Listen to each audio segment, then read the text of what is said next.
सहनाववतु सहनौ भुनक्तु सह वीर्यं करवावहै तेजस्विनावधीतमस्तु मा विद्विषावहै। ओम शांति शांति शांति। ओम श्री परमात्मने नमः। न्याय दर्शन की कक्षा में आप सभी का स्वागत है। हम प्रमाण के ऊपर विचार कर रहे थे। महर्षि गौतम ने इस न्याय दर्शन में 4 प्रकार के प्रमाणों को स्वीकार किया है। हम जो भी जागृत काल में अनुभव करते हैं वह अनुभव ज्ञान रूप में होता है और वह ज्ञान 2 प्रकार का होता है, अनुभवात्मक ज्ञान तथा स्मृत्यात्मक ज्ञान। और उस अनुभवात्मक ज्ञान को हम 4 प्रकार से गृहीत करते हैं, ग्रहण करते हैं, जिसे प्रत्यक्ष प्रमाण, अनुमान प्रमाण, उपमान प्रमाण और शब्द प्रमाण के माध्यम से जाना जाता है, जिसे महर्षि ने प्रमाण के अंतर्गत गिना है। प्रमाण शब्द से इसको कहा है। पिछले कक्षा में हमने प्रत्यक्ष प्रमाण के ऊपर चर्चा की थी।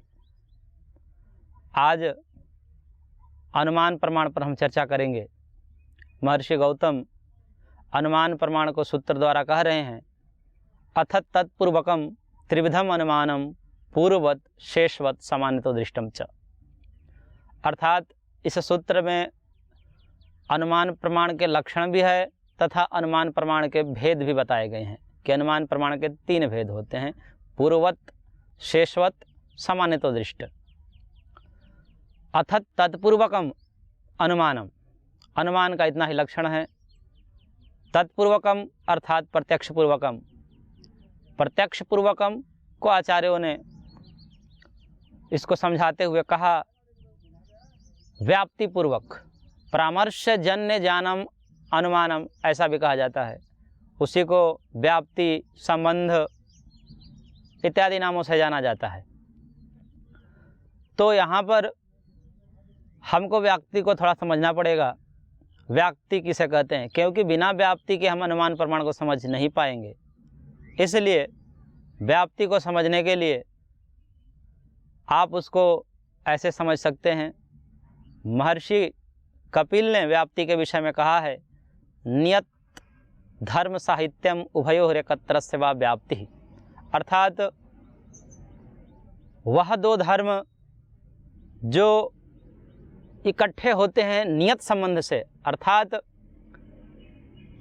नियम से जो 2 पदार्थों का ऐसा संबंध जो नियम पूर्वक उसका कभी अतिक्रमण नहीं होता है, उसे व्याप्ति कहते हैं। अर्थात व्याप्ति एक प्रकार का संबंध है, लेकिन इसमें विशेष यह है कि यह संबंध नियत होता है। जैसे जहाँ जहाँ धूम वहाँ वहाँ अग्नि, धूम का अग्नि के साथ संबंध नियत है, इसलिए इस नियत संबंध को व्याप्ति कहेंगे। इसके विपरीत अग्नि का संबंध धूम के साथ नियत नहीं है, क्योंकि अग्नि बिना धूम के भी देखी जाती है। इसलिए अग्नि का संबंध धूम के साथ नियत नहीं है, परंतु धूम का संबंध अग्नि के साथ नियत है। इसलिए ऐसे नियत संबंध को व्याप्ति कहते हैं। और वह व्याप्ति 2 प्रकार की होती है, समव्याप्ति और विषम व्याप्ति।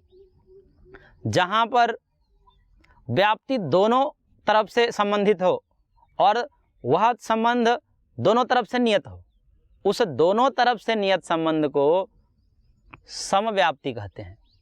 जैसे जो वस्तु उत्पत्ति धर्मक है वह वस्तु अनित्य है। अनित्य अर्थात विनाश धर्म, जो विनाश धर्म से युक्त है उसको अनित्य कहते हैं। तो जो वस्तु उत्पन्न हुई है वह वस्तु नष्ट होगी। तो उत्पत्ति धर्म का संबंध अनित्यता के साथ नियत है, यानी कि जहाँ जहाँ उत्पत्ति धर्म वहाँ वहाँ अनित्यता। और इसके विपरीत जहाँ जहाँ अनित्यता वहाँ वहाँ उत्पत्ति धर्म। ये दोनों तरफ से संबंध है और नियत संबंध है, इसका अतिक्रमण कभी नहीं होगा। दोनों के तरफ से संबंध नियत है। जो जो वस्तु उत्पन्न होगी वह अवश्य नष्ट होगी, और जो जो वस्तु नष्ट होती है वह कभी न कभी उत्पन्न हुई है। इसलिए इस प्रकार का संबंध जो दोनों तरफ से हो और नियत हो, नियम से हो, उसका कभी अतिक्रमण नहीं हो रहा हो, उस संबंध को व्याप्ति कहते हैं। वह संबंध समव्याप्ति के नाम से जाना जाता है। विषम व्याप्ति में एक तरफा होता है, वह संबंध नियत तो होगा लेकिन एक ओर से होगा, दोनों तरफ से नहीं होगा। एक तरफ से जो संबंध होगा नियत पूर्वक, उसे विषम व्याप्ति कहते हैं। जैसे धूम का संबंध अग्नि के साथ, धूम का संबंध अग्नि के साथ नियत है। जहाँ जहाँ धूम है वहाँ वहाँ अग्नि अवश्य पाई जाती है। इसके विपरीत उल्टा यदि हम देखें, जहाँ जहाँ अग्नि है वहाँ वहाँ धूम, यह कोई जरूरी नहीं है, यह आवश्यक नहीं है। क्योंकि वो लोहार के यहाँ हम देखते हैं कि वो तपता हुआ लोहे का पिंड जो रहता है जिससे वह औजार बनाता है, उसमें धुआं नहीं दिखता, वहाँ धूम नहीं रहता।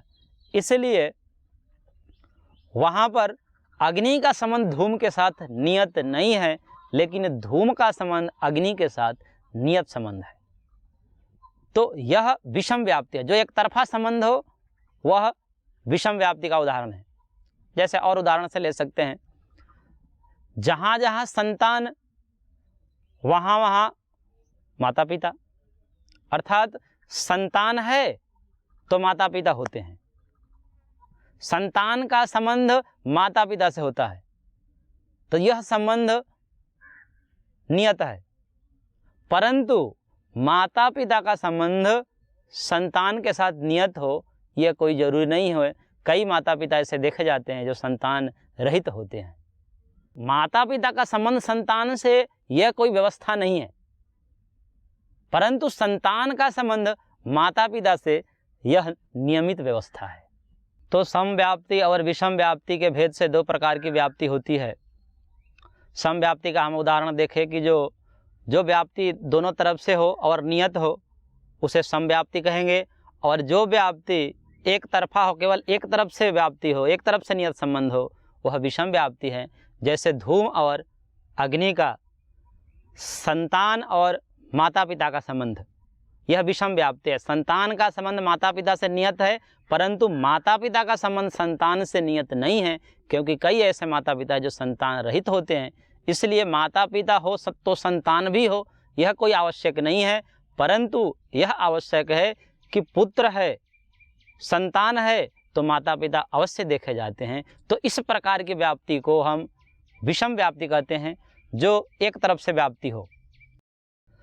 अनुमान में यह व्याप्ति अत्यंत आवश्यक हो जाती है। बिना व्याप्ति जान के हम अनुमान कर ही नहीं सकते, और यदि कर भी दें तो वह अनुमान प्रामाणिक नहीं माना जाएगा। इसलिए अनुमान की प्रामाणिकता उसके व्याप्ति ज्ञान पर निर्भर है। वह व्याप्ति ज्ञान जितनी ही सटीक होगी, नियत होगी, नियम से होगी, तो हमारा अनुमान भी अत्यंत प्रामाणिक माना जाएगा। तो यदि हम संतान से माता पिता का अनुमान लगा रहे हैं तो यह अनुमान पक्का होगा कि किसी के भी संतान होते हैं तो उसके माता पिता अवश्य पाए जाते हैं। संतान से हम माता पिता का ज्ञान जो करेंगे वह प्रामाणिक ज्ञान होगा।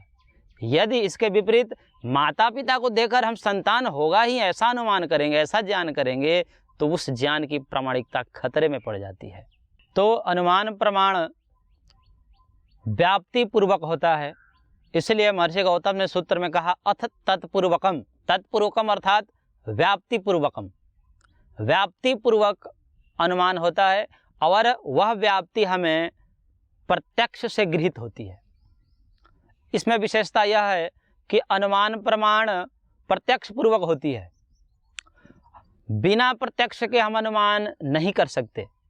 जैसे जब हम कभी धूम के साथ अग्नि को देखा है, अग्नि के साथ धूम को कभी देखा है, प्रत्यक्ष किया है, तभी बाद में कालांतर में हम केवल धूम को देखकर अदृष्ट अग्नि का ज्ञान कर सकते हैं। इसलिए अनुमान प्रमाण वहीं प्रयोग होते हैं जहाँ पर विषय अदृष्ट हो। इसलिए महर्षि कपिल ने भी अपने सांख्य दर्शन में कहा है अचाक्षुषणाम अनुमानेन बोधो धूमादिभिरेव वह्ने। अर्थात अनुमान प्रमाण से जो अदृष्ट वस्तु हैं, अदृष्ट पदार्थ है, उसका ज्ञान करते हैं। जो दृष्ट पदार्थ है वो तो प्रत्यक्ष से गृहीत ही हो जाता है, इंद्रियात सन्निकर्षित तो गृहीत ही हो जाता है। परंतु जो प्रत्यक्ष प्रमाण से गम्य नहीं है, अर्थात प्रत्यक्ष से बाहर है, उसको जानने के लिए अनुमान प्रमाण का प्रयोग किया जाता है। उसको हम अनुमान से जानते हैं। परंतु वह अनुमान की प्रामाणिकता क्या है, उसके लिए यह सूत्र दिया गया तत्पूर्वकम, अर्थात व्याप्ति पूर्वक। वह जो व्याप्ति हो गई, जो संबंध को व्याप्ति कहते हैं, पारिभाषिक शब्द है, इसलिए शास्त्र को अध्ययन करते समय उनके कुछ पारिभाषिक शब्द होते हैं, उसको जान लेने से फिर शास्त्र सरल हो जाता है। यहाँ पर जो व्याप्ति है, व्याप्ति अर्थात संबंध, वह कैसा संबंध, तो नियत संबंध। नियत संबंध को व्याप्ति कहते हैं। वह नियत संबंध जितना ही सटीक होगा हमारा अनुमान उतना ही प्रामाणिक होगा। इसलिए अनुमान प्रमाण में व्याप्ति को जानना अत्यंत आवश्यक होता है। और क्योंकि प्रत्यक्ष का विषय बहुत कम होता है, इसलिए कहा गया है प्रत्यक्षम अल्पम अप्रत्यक्षम अनल्पम। प्रत्यक्ष तो बहुत कम होता है, बाकी हमारे व्यवहार में, हमारे दिनचर्या में, हमारे जीवनचर्या में अनुमान से ही हम बहुत से विषयों को जानते हैं। जैसे धूम से अग्नि का हम अनुमान कर रहे हैं, वहाँ पर धूम प्रत्यक्ष है और अग्नि अप्रत्यक्ष है। धूम प्रत्यक्ष है, अग्नि अप्रत्यक्ष है। इसलिए उस धूम को देखकर अप्रत्यक्ष अग्नि का ज्ञान होता है। इस ज्ञान को अनुमिति ज्ञान कहते हैं। यह ज्ञान कैसे हमको पता लगा, अनुमान से पता लगा। अनुमान का लक्षण है व्याप्तिपूर्वक, व्याप्तिपूर्वक अनुमान होता है। और व्याप्ति अर्थात नियत संबंध हो, नियम से संबंध हो, अनियत न हो। तो इस प्रकार के संबंध को व्याप्ति, और उस व्याप्ति पूर्वक ही अनुमान प्रमाण होता है। और यह अनुमान प्रमाण पूर्व में प्रत्यक्ष प्रमाण पर आधारित होता है। बिना प्रत्यक्ष प्रमाण के, बिना प्रत्यक्ष के अनुमान हम नहीं कर सकते। इसलिए अनुमान से पूर्व प्रत्यक्ष करना अत्यंत आवश्यक है। इसलिए अनुमान प्रत्यक्ष पूर्वक होता है, बिना प्रत्यक्ष के अनुमान हम नहीं कर सकते। इसलिए अनुमान को कहा है अथ तत्पूर्वकम अनुमानम। तत्पूर्वकम अर्थात प्रत्यक्ष पूर्वकम। बिना प्रत्यक्ष के हम अनुमान कर ही नहीं सकते। जब हमने पहले अग्नि के साथ धूम को नहीं देखा, तो हम धूम को देखकर अग्नि का अनुमान नहीं कर सकते। हमने बार बार रसोई घर में देखा कि माताजी जब भी अग्नि को जलाती है, तो अग्नि के जलाने के बाद वहाँ धुआं उत्पन्न होता है। कई बार देखा, एक बार, दो बार, कई बार हम इसको देखा। तो कई बार देखने से हमने एक संबंध बना ली कि जब जब भी धुआं होता है वहाँ अग्नि अवश्य होती है, अर्थात बिना अग्नि के धुआं होता ही नहीं। इसलिए इस संबंध के आधार पर जब बाद में हम केवल धूम को देखते हैं, तो उस प्रत्यक्ष धूम से अप्रत्यक्ष अग्नि का ज्ञान कर लेते हैं। इसलिए ध्यान देने योग्य इसमें बात यह है कि अनुमान में एक अंश प्रत्यक्ष होगा, और उस प्रत्यक्ष अंश से अप्रत्यक्ष अंशी का ज्ञान होगा। इसलिए व्याप्ति इसमें अत्यंत आवश्यक है, व्याप्ति ज्ञान अत्यंत आवश्यक है। बिना व्याप्ति ज्ञान के अनुमान प्रामाणिक नहीं होगा। अनुमान तो होगा, वो जो आम भाषा में कहते हैं कि अंदाज, वो फिर अंदाज ही होगा, अनुमान की प्रामाणिकता नहीं आएगी। इसलिए अनुमान की प्रामाणिकता के लिए उसकी व्याप्ति को जानना अत्यंत आवश्यक होगा। और जो व्याप्ति जितनी सटीक होगी, अनुमान की प्रामाणिकता उतनी ही अधिक बढ़ेगी। तो यह अनुमान का लक्षण सूत्र के आधे अंश में और सूत्र के उत्तर अंश में अनुमान के 3 भेद बताए महर्षि ने, पूर्ववत, शेषवत, सामान्यतो दृष्ट। पूर्ववत अनुमान एक अनुमान का भेद है जिसमें कारण से कार्य का अनुमान हो जाता है। कारण से कार्य का अनुमान, जैसे बादल से वर्षा का अनुमान। बादल को हमने देखा, बादल कारण है, बारिश उसका कार्य। तो उस बादल को देखकर बारिश होने वाली है, ऐसा हम पहले ही अनुमान कर लेते हैं और अपने आप को उस अनुसार हम व्यवस्थित होने लगते हैं। जो घर में या खलिहान में अनाज होते हैं उसको हम सुरक्षित करने लगते हैं। इस प्रकार से अनेक क्रियाएं हम करते हैं। कारण को देख पर, जहाँ पर कारण को देख कर के कार्य का ज्ञान करते हैं, उस ज्ञान के प्रकार को हम पूर्ववत अनुमान के नाम से जानते हैं। तो पूर्ववत अनुमान में कारण से कार्य का अनुमान किया जाता है। ठीक इसके विपरीत शेषवत अनुमान में किया जाता है। शेषवत अनुमान में कार्य से कारण का ज्ञान होता है, अर्थात कार्य को देख करके हम कारण का ज्ञान कर लेंगे। जैसे नदी का जलस्तर बढ़ गया, उसका वेग तीव्र हो गया और उस जल के साथ उस जल की धारा में गंदगी भी आ रही है, मिट्टी धुल कर आ रही है। इस प्रकार के हम एक सामान्य जो जल प्रवाह है उससे अतिरिक्त जल प्रवाह को हम देखते हैं, उससे भिन्न जल प्रवाह को देखते हैं, तो हम ऐसा अनुमान कर लेते हैं कि ऊपर कहीं बारिश हुई होगी, तभी जाकर के ऐसा हो रहा है। तो यह शेषवत अनुमान का प्रकार था। तीसरा प्रकार है समानतो दृष्ट। समानतो दृष्ट अर्थात समान रूप से देखा गया। जैसे हमने देखा कि जब भी कोई वस्तु या व्यक्ति देशांतर की प्राप्ति करता है, अर्थात एक देश से एक स्थान को छोड़कर दूसरे स्थान को जाता है, तो गतिपूर्वक ही जाता है, बिना गति के वो स्थानांतरण नहीं करता। जैसे हम अपने आप को देखा कि जब भी हम कहीं एक स्थान से दूसरे स्थान तक जाते हैं तो गतिपूर्वक ही जाते हैं, बिना गति के देशांतर की प्राप्ति नहीं होती। कालांतर में जब हम किसी व्यक्ति को देशांतर की प्राप्ति को देखते हैं, अर्थात उसको हमने कभी किसी व्यक्ति को हमने दिल्ली में देखा और उसी व्यक्ति को कालांतर में हमने आगरा में देख लिया। पूर्व में हमने उसको दिल्ली में देखा था और बाद में आगरा में देखा। आगरा में जब हमने उसको देखा तो हम वहाँ पर उसके गति का अनुमान कर लेंगे कि वो गति अवश्य किया होगा। इसलिए उसके अप्रत्यक्ष, क्योंकि वहाँ पर गति प्रत्यक्ष नहीं है, वो गति किया चला, गति क्रिया है और उस गति क्रिया को हमने देखा नहीं, लेकिन फिर भी इतना निश्चय है, इतना प्रामाणिक है, क्योंकि बिना गति के कोई देशांतर की प्राप्ति नहीं करता, तो यह अनुमान हमारा सटीक होगा कि वह गति किया है। इसलिए अनुमान से भी हम बहुत सी चीज़ें जान जाते हैं। तो इसको शेषवत अनुमान कहा गया। इस प्रकार महर्षि ने अनुमान के 3 भेद बताए और व्यवहार में भी अनुमान से हम बहुत सी चीज़ों का ज्ञान करते हैं।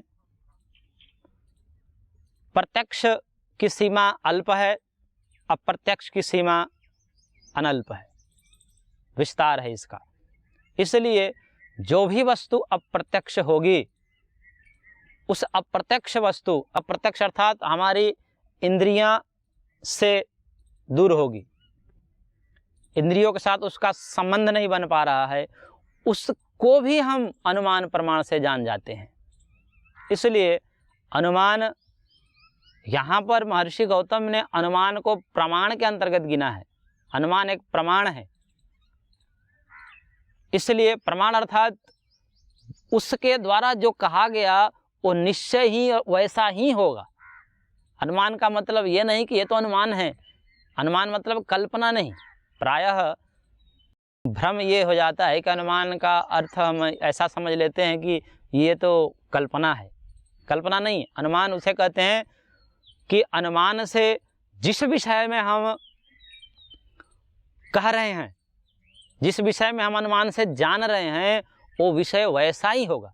जैसे हमने किसी व्यक्ति को देशांतर की प्राप्ति देखा कि पूर्व में दिल्ली में था, कालांतर में आगरा में आ गया, तो उस आगरा में देखे हुए व्यक्ति को गति किया होगा, बीच में गतिपूर्वक आया होगा, उस गति का ज्ञान प्रामाणिक है, वो सत्य है।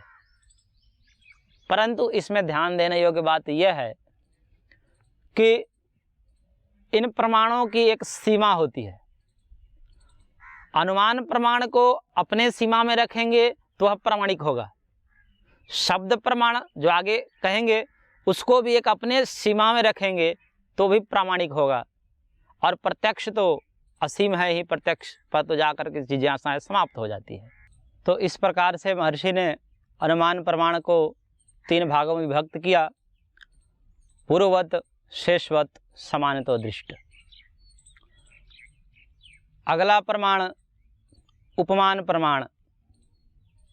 महर्षि ने तीसरा प्रमाण के रूप में इसको स्वीकार किया है। इसकी परिभाषा देते हुए, इसका लक्षण देते हुए महर्षि सूत्रकार कह रहे हैं कि प्रसिद्ध साधर्म्यात् साध्य साधनम उपमानम, अर्थात वैसा साधर्म्य, साधर्म्य अर्थात समान धर्म, समानता, समानता को साधर्म्य कहते हैं, साधर्म्य अर्थात समान धर्म। तो वह प्रसिद्ध साधर्म्य, वह प्रसिद्ध समान धर्म, वह प्रसिद्ध समानता जिससे हमें साध्य को सिद्ध करना है, जिससे साध्य को सिद्ध करते हैं, उसको उपमान प्रमाण कहते हैं। दृष्टांत के द्वारा हम इसको समझ सकते हैं। जैसे यथा गौ तथा गवय, गवय नील गाय को बोलते हैं। जैसे गाय होती है वैसे नील गाय होता है। कुछ प्रसिद्ध लोक में ऐसी समानताएं प्रसिद्ध रहती है कि जैसे घड़ा वैसे कलश, तो घड़ा और कलश ये प्रसिद्ध हैं। कुछ जिसने घड़ा को नहीं देखा, कलश को देखा या सुराही को देखा, तो उसको सुराही को देख करके सुराही की उपमा दे सके कि सुराही जैसा घड़ा होता है। या किसी ने सुराही को नहीं देखा, घड़े को देखा है, तो उसके लिए हम ये कह सकते कि भाई घड़े जैसा होता है सुराही। तो इस प्रकार कुछ लोक में प्रसिद्ध समानता को उपमान के रूप में स्वीकार करते हैं, और इस उपमान से भी हम बहुत सारे ज्ञान करते हैं। लोक में ऐसा देखा जाता है कि यह प्रयोग जो वैद्य होते हैं वह ज़्यादा करते हैं कि जैसे मूंग होती है वैसे मुद्गपर्णी एक औषधि होती है, जैसे उड़द होती है वैसे ही मांसपर्णी एक औषधि होती है। यदि कोई व्यक्ति मांसपर्णी नहीं देखा है तो उसको बोला जाता है कि जैसे उड़द होती है ना वैसे ही मांसपर्णी होती है। तो व्यक्ति जंगल में जाता है और उड़द जैसे कोई पौधा को देखता है तो उसको औषधि के रूप में ले आता है, वो समझ जाता है कि यही मांसपर्णी होगी। इस प्रकार से उपमान प्रमाण से भी हम बहुत सारे चीज़ें व्यवहार में जानते हैं और यह प्रामाणिक माना जाता है। जिसको उपमान दिया जाता है वह उस उपमान प्रमाण से उस वस्तु का ज्ञान कर लेता है। जैसे कोई व्यक्ति नील गाय को नहीं देखा है, गाय को देखा है, उसको ऐसा कह दिया जाता है कि जैसी गाय होती है वैसे ही नील गाय होता है। वह एक जंगली प्राणी है, जंगली पशु है, जैसे गाय होती है वैसे ही नील गाय होता है। तो वह जब जंगल में जाता है, गाय जैसे किसी प्राणी को देखता है तो वह पहचान जाता है कि गाय जैसा यही ही प्राणी है, इसलिए यही ही गवय है, यही नील गाय है। इस प्रकार से वह उपमान प्रमाण के माध्यम से भी बहुत से वस्तुओं को जान लेता है। इस प्रकार यह भी ज्ञान के साधन के रूप में महर्षि ने इसको स्वीकार किया है। इस प्रकार से कल और हम इस पर विस्तार से चर्चा करेंगे। धन्यवाद। ओम शांति शांति शांति।